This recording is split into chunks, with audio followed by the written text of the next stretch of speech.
اور جب ہم اللہ کی رضا میں راضی ہوتے ہیں نا، تب اللہ تعالیٰ اپنی ساری کائنات کو ہمیں راضی کرنے میں لگا دیتے ہیں۔ تو پھر پریشانی کس بات کی، غم کس بات کا، دکھ کس بات کا؟ یہ ساری پریشانیاں جو ہیں، یہ جو غم ہیں، یہ جو معاملات ہیں، یہ ہماری دسترس سے باہر ہیں۔ اللہ تعالیٰ کے لیے کوئی بھی شے ناممکن نہیں ہے۔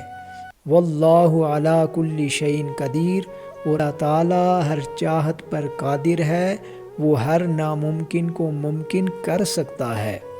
لہٰذا صبر سے کام لیں اور اللہ تعالیٰ سے شکوے کر کے اپنے صبر کو اور اپنے اجر کو ضائع مت کریں۔ انشاءاللہ العزیز بہت جلد آپ کو بہت بڑا اجر ملنے والا ہے۔ وہ آپ نے احادیث مبارکہ سنی ہوگی کہ جو شخص دنیا میں اللہ کے دیے ہوئے تھوڑے رزق پر راضی ہو جاتا ہے، اللہ تعالیٰ کل قیامت کے دن اس کے تھوڑے اعمال پر راضی ہو جائے گا۔